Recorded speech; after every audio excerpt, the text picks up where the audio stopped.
Chapter 22. Yeshua again used parables in speaking to them. The kingdom of heaven is like a king who prepared a wedding feast for his son. But when he sent his slaves to summon the invited guests to the wedding, they refused to come. So he sent some more slaves, instructing them to tell the guests, "Look, I've prepared my banquet.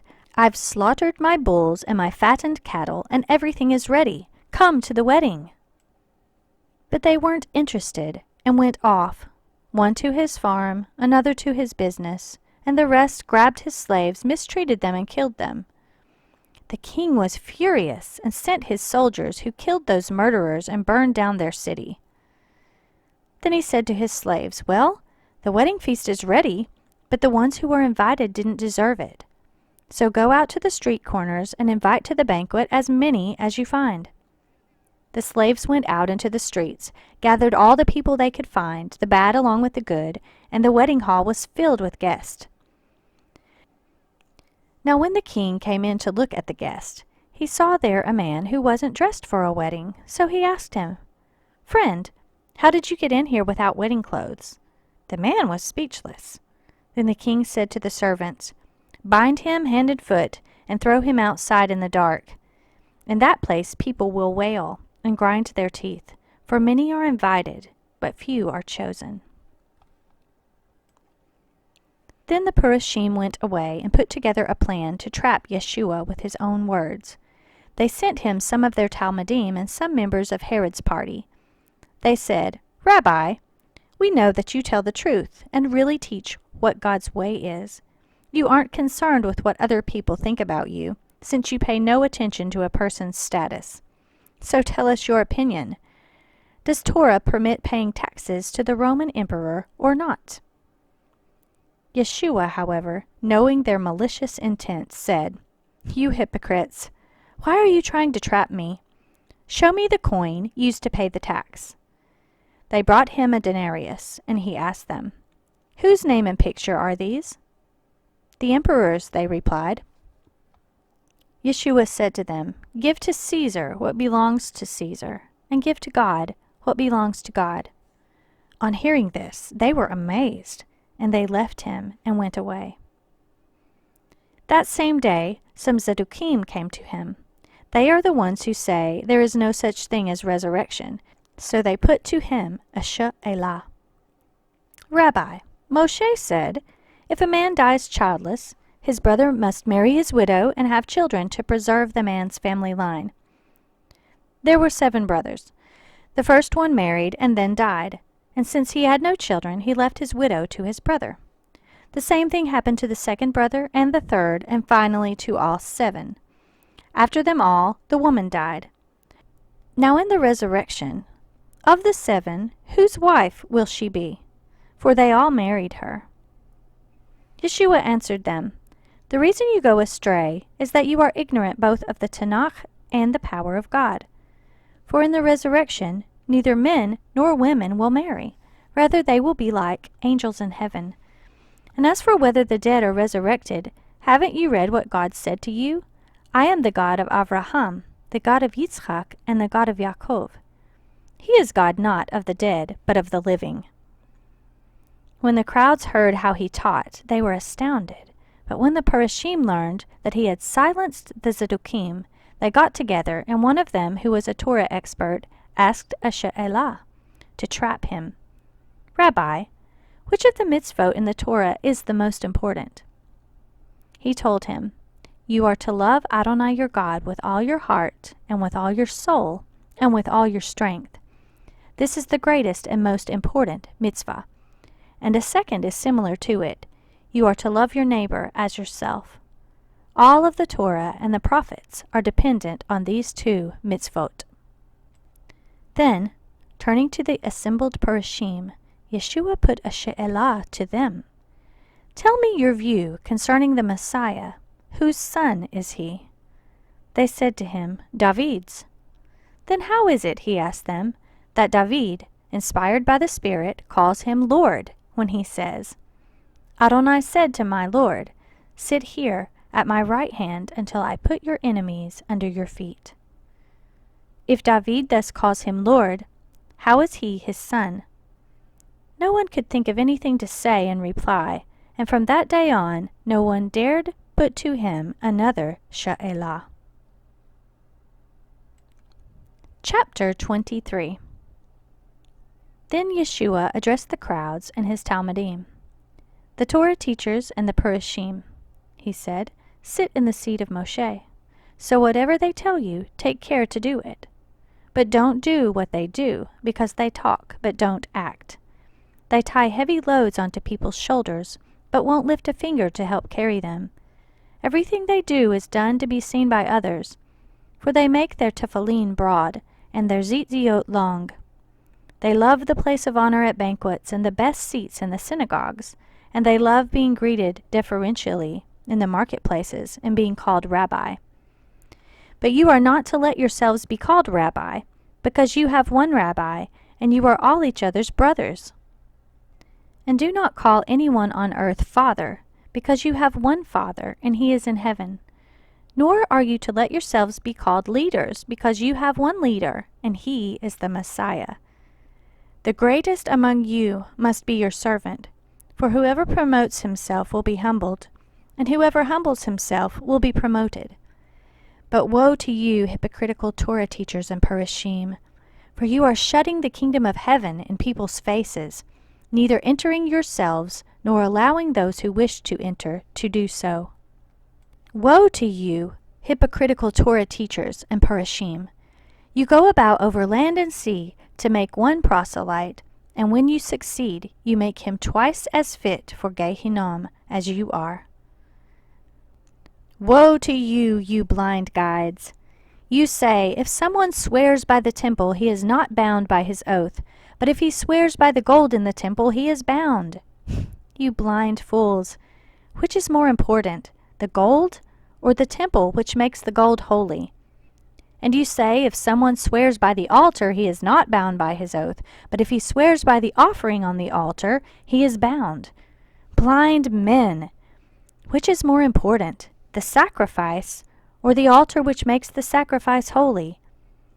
So someone who swears by the altar swears by it and everything on it, and someone who swears by the temple swears by it and the one who lives in it, and someone who swears by heaven swears by God's throne and the one who sits on it. Woe to you, hypocritical Torah teachers and Perushim! You pay your tithes of mint, dill, and cumin, but you have neglected the weightier matters of the Torah, justice, mercy, trust. These are the things you should have attended to, without neglecting the others. Blind guides, straining out a gnat, meanwhile swallowing a camel. Woe to you, hypocritical Torah teachers and Perushim! You clean the outside of the cup and the dish, but inside they are full of robbery and self-indulgence. Blind Parush! First clean the inside of the cup, so that the outside may be clean too. Woe to you, hypocritical Torah teachers and Perushim! You are like whitewashed tombs, which look fine on the outside, but inside are full of dead people's bones and all kinds of rottenness. Likewise, you appear to people from the outside to be good and honest, but inwardly you are full of hypocrisy and far from Torah. Woe to you, hypocritical Torah teachers and Perushim! You build tombs for the prophets and decorate the graves of the Tzaddikim, and you say, had we lived when our fathers did, we would never have taken part in killing the prophets. In this you testify against yourselves, that you are worthy descendants of those who murdered the prophets. Go ahead then, finish what your fathers started. You snakes, sons of snakes, how can you escape being condemned to Gehinnom? Therefore I am sending you prophets and sages and Torah teachers. Some of them you will kill. Indeed, you will have them executed on stakes as criminals. Some you will flog in your synagogues and pursue from town to town. And so on you will fall the guilt for all the innocent blood that has ever been shed on earth, from the blood of innocent Hevel to the blood of Zechariah ben Berechiah, whom you murdered between the temple and the altar. Yes, I tell you that all this will fall on this generation. Yerushalayim, Yerushalayim! You killed the prophets. You stone those who are sent to you. How often I wanted to gather your children, just as a hen gathers her chickens under her wings, but you refused. Look, God is abandoning your house to you, leaving it desolate. For I tell you, from now on, you will not see me again, until you say, Blessed is he who comes in the name of Adonai. Chapter 24.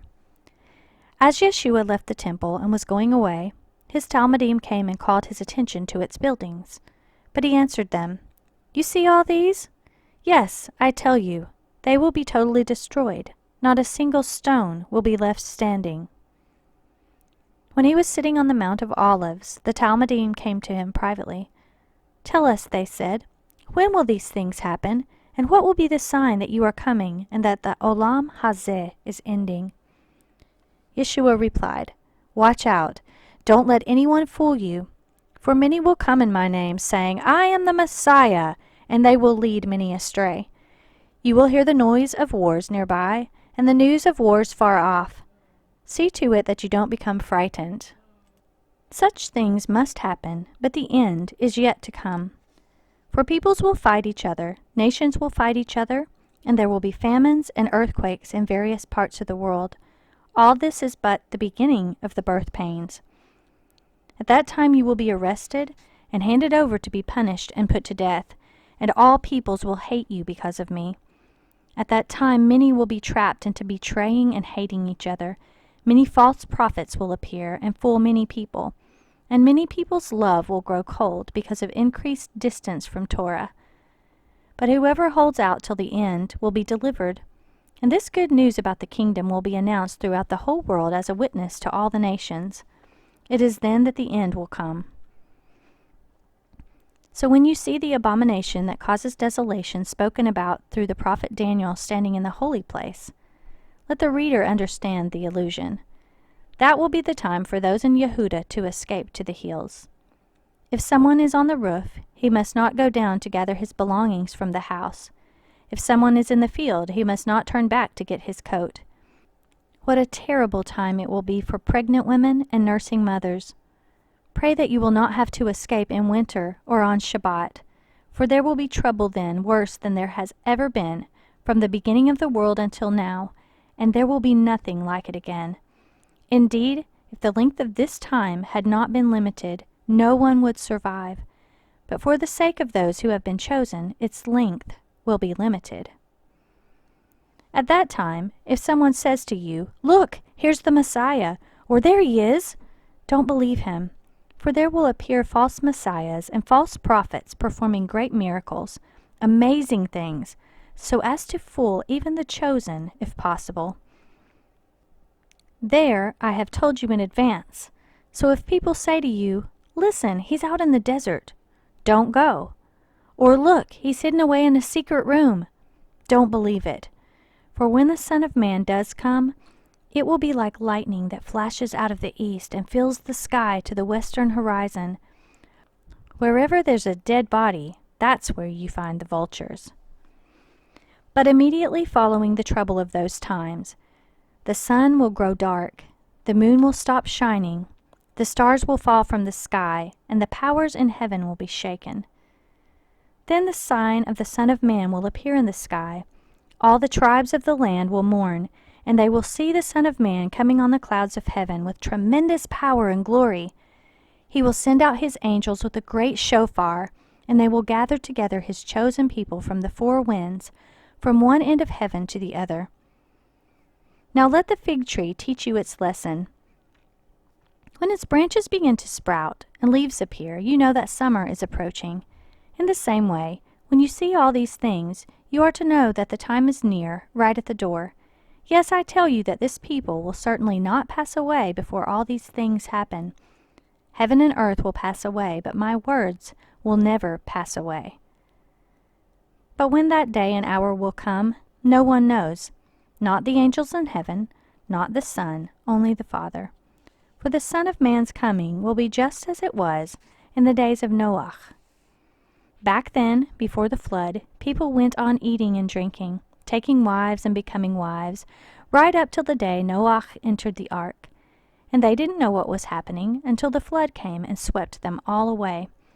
It will be just like that when the Son of Man comes.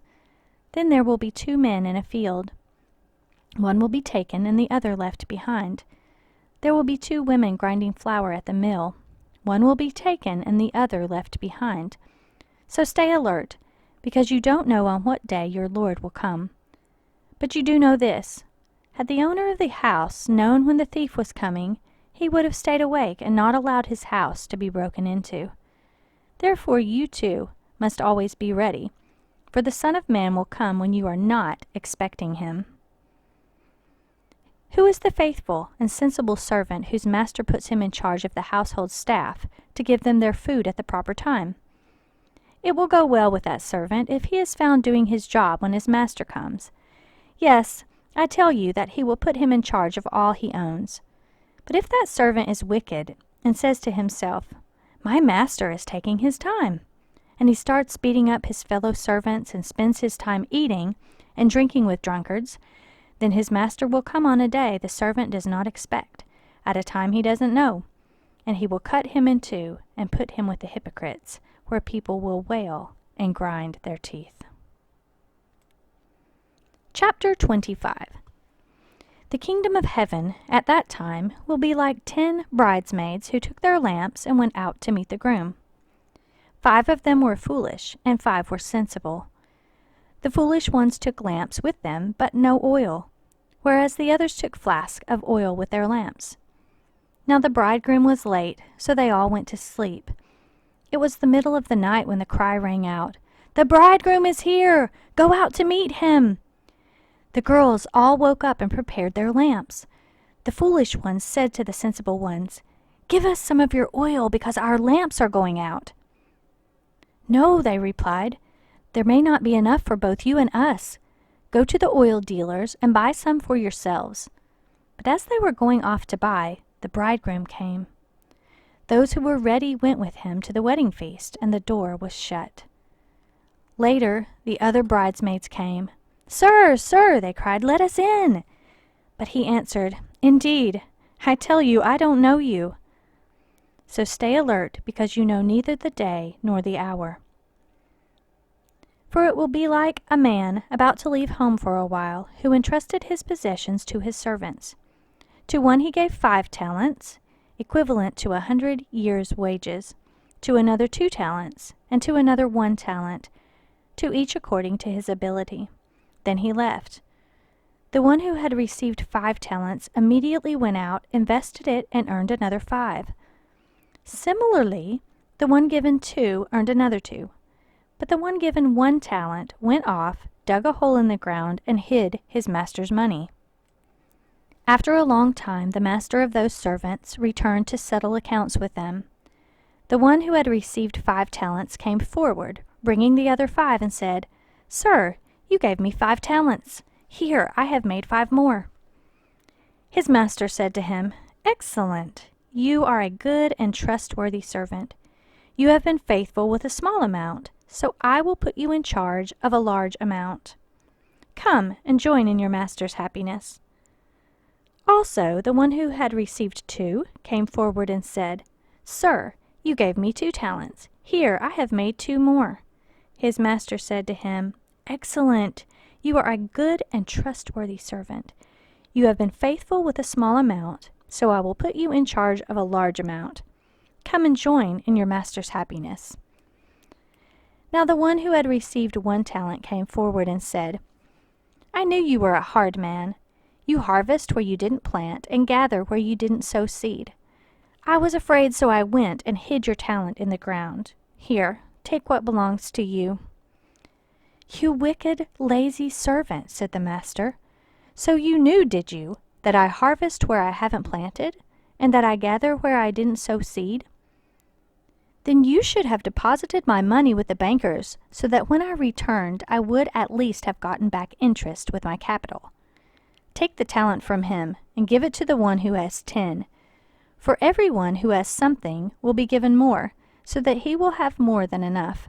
But from anyone who has nothing, even what he does have will be taken away. As for this worthless servant, throw him out in the dark, where people will wail and grind their teeth.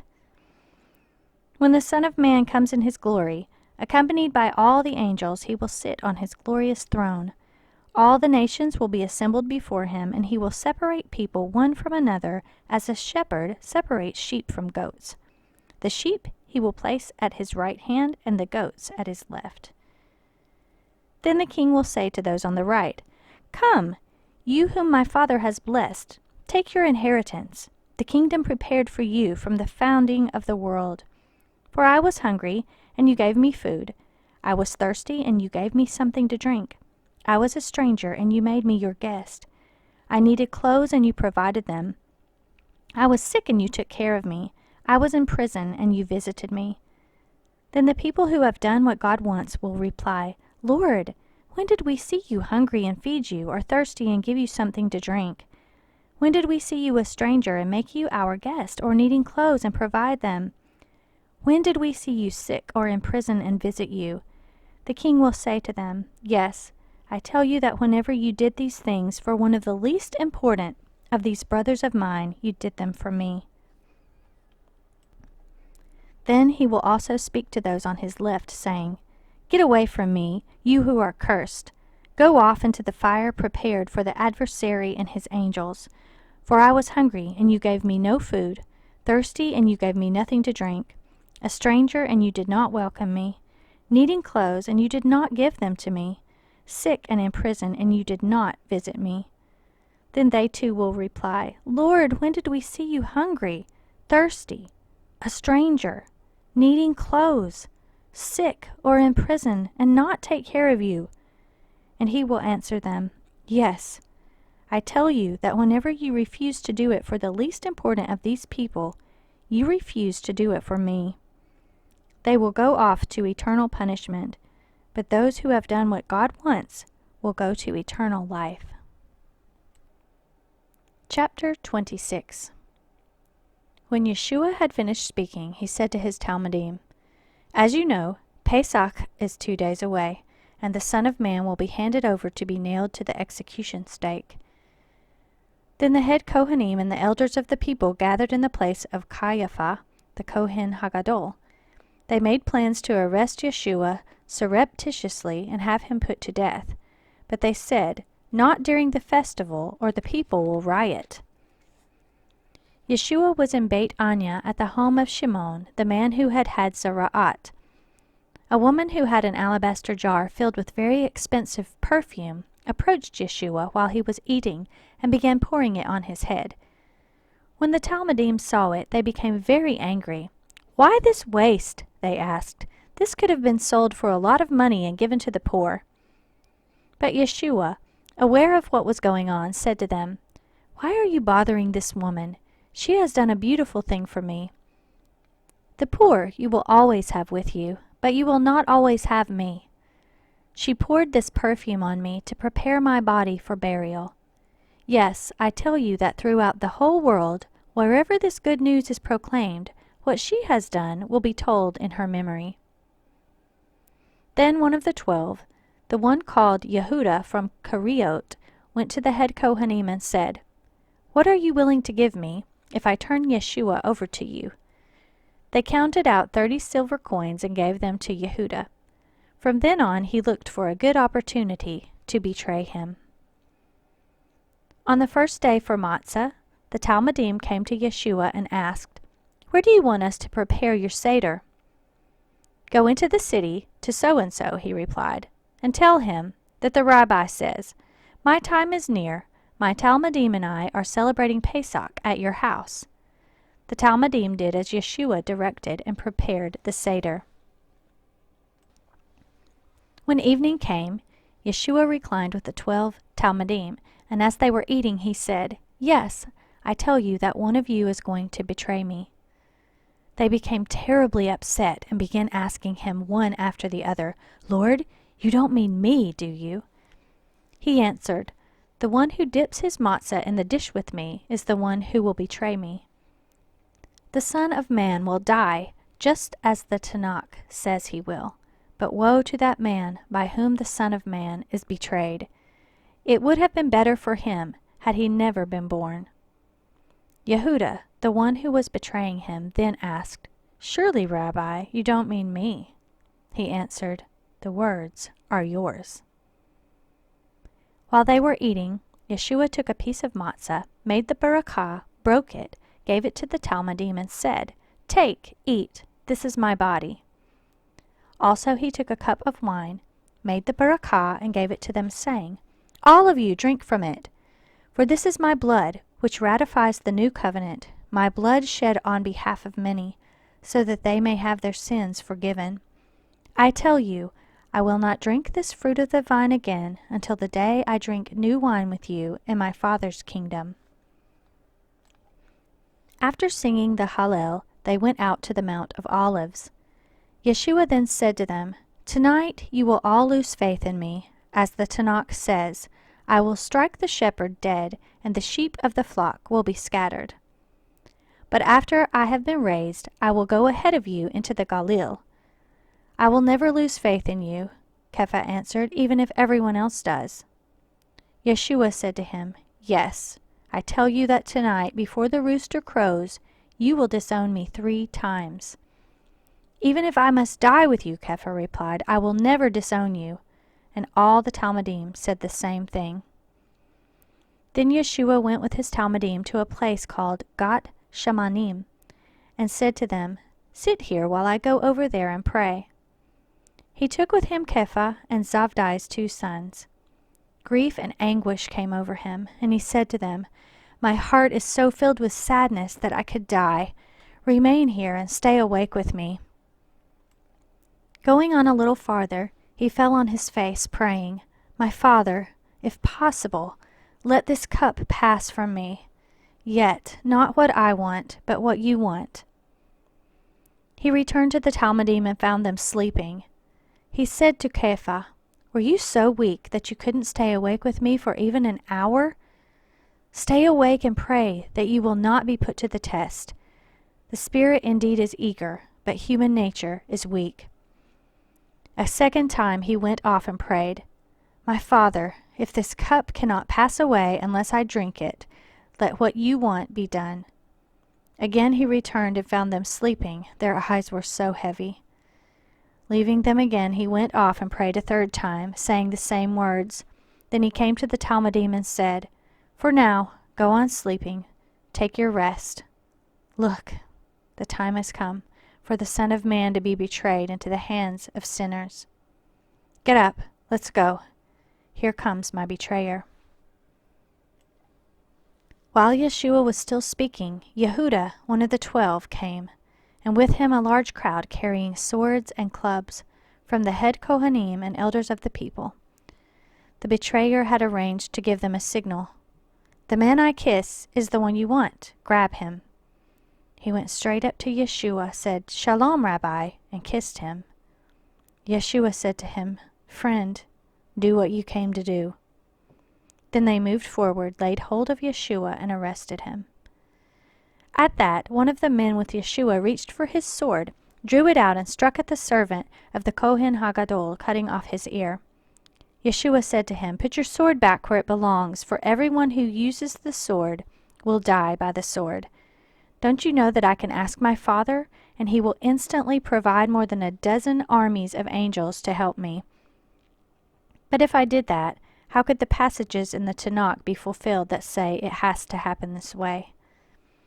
Then Yeshua addressed the crowd, "So you came out to take me with swords and clubs, the way you would the leader of a rebellion? Every day I sat in the temple court, teaching, and you didn't seize me then. But all this has happened, so that what the prophets wrote may be fulfilled." Then the talmidim all deserted him and ran away. Those who had seized Yeshua led him off to Caiaphas, the Kohen Hagadol, where the Torah teachers and elders were assembled. Caiaphas followed him at a distance as far as the courtyard of the Kohen Hagadol. Then he went inside and sat down with the guards to see what the outcome would be. The head Kohanim and the whole Sanhedrin looked for some false evidence against Yeshua, so that they might put him to death. But they didn't find any, even though many liars came forward to give testimony. At last, however, 2 people came forward and said, This man said, I can tear down God's temple and build it again in 3 days. The Kohen Hagadol stood up and said, Have you nothing to say to the accusation these men are making? Yeshua remained silent. The Kohen Hagadol said to him, I put you under oath. By the living God, tell us if you are the Maschiach, the Son of God. Yeshua said to them, The words are your own. But I tell you that one day you will see the Son of Man sitting at the right hand of Hag-Vurah and coming on the clouds of heaven. At this, the Kohen Hagadol tore his robes. Blasphemy, he said. Why do we still need witnesses? You heard him blaspheme. What is your verdict? Guilty, they answered. He deserves death. Then they spit in his face and pounded him with their fists, and those who were beating him said, Now you, Messiah, prophesy to us. Who hit you that time? Kepha was sitting outside in the courtyard when a servant girl came up to him. You too were with Yeshua from the Galil, she said. But he denied it in front of everyone. I don't know what you're talking about. He went out onto the porch, and another girl saw him and said to the people there, This man was with Yeshua of Nazareth. Again he denied it, swearing, I don't know the man. After a little while the bystanders approached Kepha and said, You must be one of them. Your accent gives you away. This time he began to invoke a curse on himself as he swore, I do not know the man. And immediately a rooster crowed. Kepha remembered what Yeshua had said, Before the rooster crows, you will disown me 3 times. And he went outside and he cried bitterly. Chapter 27. Early in the morning, all the head Kohanim and elders met to plan how to bring about Yeshua's death. Then they put him in chains, led him away, and handed him over to Pilate, the governor. When Yehuda, who had betrayed him, saw that Yeshua had been condemned, he was seized with remorse, and returned the 30 silver coins to the head Kohanim and elders, saying, I sinned in betraying an innocent man to death. What is that to us? They answered. That's your problem. Hurling the pieces of silver into the sanctuary, he left. Then he went off and hanged himself. The head Kohanim took the silver coins and said, It is prohibited to put this into the temple treasury because it is blood money. So they decided to use it to buy the potter's field as a cemetery for foreigners. This is how it came to be called the Field of Blood, a name it still bears. Then what Zechariah the prophet spoke was fulfilled. And they took the 30 silver coins, which was the price the people of Israel had agreed to pay for him, and used them to buy the potter's field, just as the Lord directed me. Meanwhile, Yeshua was brought before the governor, and the governor put this question to him, Are you the king of the Jews? Yeshua answered, The words are yours. But when he was accused by the head Kohanim and elders, he gave no answer. Then Pilate said to him, Don't you hear all these charges they are making against you? But to the governor's great amazement, he did not say a single word in reply to the accusations. It was the governor's custom during a festival to set free one prisoner, whomever the crowd asked for. There was at that time a notorious prisoner being held named Yeshua bar Abba. So when a crowd had gathered, Pilate said to them, Whom do you want me to set free for you, bar Abba or Yeshua, called the Messiah? For he understood that it was out of jealousy that they had handed him over. While he was sitting in court, his wife sent him a message, Leave that innocent man alone. Today in a dream I suffered terribly because of him. But the head Kohanim persuaded the crowd to ask for Bar Abba's release, and to have Yeshua executed on the stake. Which of the 2 do you want me to set free for you? Asked the governor. Bar Abba, they answered. Pilate said to them, Then what should I do with Yeshua called the Messiah? They all said, Put him to death on the stake. Put him to death on the stake. When he asked why, what crime has he committed, they shouted all the louder, Put him to death on the stake. When Pilate saw that he was accomplishing nothing, but rather that a riot was starting, he took water, washed his hands in front of the crowd, and said, My hands are clean of this man's blood. It's your responsibility. All the people answered, His blood is on us and on our children. Then he released to them Bar-Abbas, but Yeshua, after having him whipped, he handed over to be executed on a stake. The governor's soldiers took Yeshua into the headquarters building, and the whole battalion gathered around him. They stripped off his clothes and put on him a scarlet robe, wove thorn branches into a crown and put it on his head, and put a stick in his right hand. Then they kneeled down in front of him and made fun of him. "Hail to the King of the Jews!" They spit on him and used the stick to beat him about the head. When they had finished ridiculing him, they took off the robe, put his own clothes back on him, and led him away to be nailed to the execution stake. As they were leaving, they met a man from Cyrene named Shimon, and they forced him to carry Yeshua's execution stake. When they arrived at a place called Golgotha, which means place of a skull, they gave him wine mixed with bitter gall to drink, but after tasting it he would not drink it. After they had nailed him to the stake, they divided his clothes among them by throwing dice. Then they sat down to keep watch over him there. Above his head they placed the written notice stating the charge against him. "This is Yeshua, the King of the Jews." Then 2 robbers were placed on execution stakes with him, one on the right and one on the left. People passing by hurled insults at him, shaking their heads and saying, "So you can destroy the temple, can you, and rebuild it in 3 days? Save yourself, if you are the Son of God, and come down from the stake." Likewise, the head Kohanim jeered at him, along with the Torah teachers and elders. "He saved others, but he can't save himself. So he's king of Israel, is he? Let him come down now from the stake, then we'll believe him. He trusted God, so let him rescue him if he wants him. After all, he did say, 'I'm the Son of God.'" Even the robbers nailed up with him insulted him in the same way. From noon until 3 o'clock in the afternoon, all the land was covered with darkness. At about 3, Yeshua uttered a loud cry, "Eli, Eli, lama sabachthani?" My God, why have you deserted me?" On hearing this, some of the bystanders said, "He's calling for Eliyahu." Immediately one of them ran and took a sponge, soaked it in vinegar, put it on a stick, and gave it to him to drink. The rest said, "Wait, let's see if Eliyahu comes and rescues him." But Yeshua, again crying out in a loud voice, yielded up his spirit. At that moment, the parochet in the temple was ripped in two from top to bottom, and there was an earthquake with rocks splitting apart. Also the graves were opened, and the bodies of many holy people who had died were raised to life. And after Yeshua rose, they came out of the graves and went into the holy city, where many people saw them. When the Roman officer and those with him who were keeping watch over Yeshua saw the earthquake and what was happening, they were awestruck and said, "He really was a Son of God."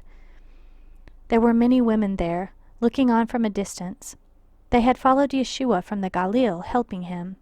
Among them were Miriam from Magdala, Miriam the mother of Yaakov and Yosef, and the mother of Zabdi's sons. Towards evening there came a wealthy man from Mattityahu named Yosef, who was himself a Talmid of Yeshua. He approached Pilate and asked for Yeshua's body, and Pilate ordered it to be given to him. Yosef took the body, wrapped it in a clean linen sheet, and laid it in his own tomb, which he had recently had cut out of the rock. After rolling a large stone in front of the entrance to the tomb, he went away. Miriam of Magdala and the other Miriam stayed there, sitting opposite the grave. Next day, after the preparation, the head Kohanim and the Parashim went together to Pilate and said, "Sir, we remember that deceiver said while he was still alive, 'After 3 days I will be raised.' Therefore, order that the grave be made secure till the 3rd day. Otherwise the Talmudim may come, steal him away, and say to the people, 'He was raised from the dead,' and the last deception will be worse than the first." Pilate said to them, "You may have your guard. Go and make the grave as secure as you know how." So they went and made the grave secure by sealing the stone and putting the guard on watch. Chapter 28. After Shabbat, as the next day was dawning, Miriam of Magdala and the other Miriam went to see the grave. Suddenly there was a violent earthquake, for an angel of Adonai came down from heaven, rolled away the stone, and sat on it. His appearance was like lightning, and his clothes were as white as snow. The guards were so terrified at him that they trembled and became like dead men. But the angel said to the women, "Don't be afraid. I know you are looking for Yeshua, who was executed on the stake. He is not here, because he has been raised, just as he said. Come and look at the place where he lay. Then go quickly and tell the Talmudim, he has been raised from the dead, and now he is going to the Galilee ahead of you. You will see him there. Now I have told you." So they left the tomb quickly, frightened yet filled with joy, and they ran to give the news to his Talmudim. Suddenly Yeshua met them and said, "Shalom." They came up and took hold of his feet as they fell down in front of him. Then Yeshua said to them, "Don't be afraid. Go and tell my brothers to go to the Galilee, and they will see me there." As they were going, some of the guards went into the city and reported to the head Kohanim everything that had happened. Then they met with the elders, and after discussing the matter, they gave the soldiers a sizable sum of money, and said to them, "Tell people his Talmudim came during the night and stole his body while we were sleeping. If the governor hears of it, we will put things right with him and keep you from getting in trouble." The soldiers took the money and did as they were told, and this story has been spread about by Judeans till this very day. So the 11 Talmudim went to the hill in the Galilee, where Yeshua had told them to go. When they saw him, they prostrated themselves before him, but some hesitated. Yeshua came and talked with them. He said, "All authority in heaven and on earth has been given to me. Therefore go and make people from all nations into Talmudim, immersing them into the reality of the Father, the Son, and the Ruach HaKodesh, and teaching them to obey everything that I have commanded you. And remember, I will be with you always, yes, even until the end of the age."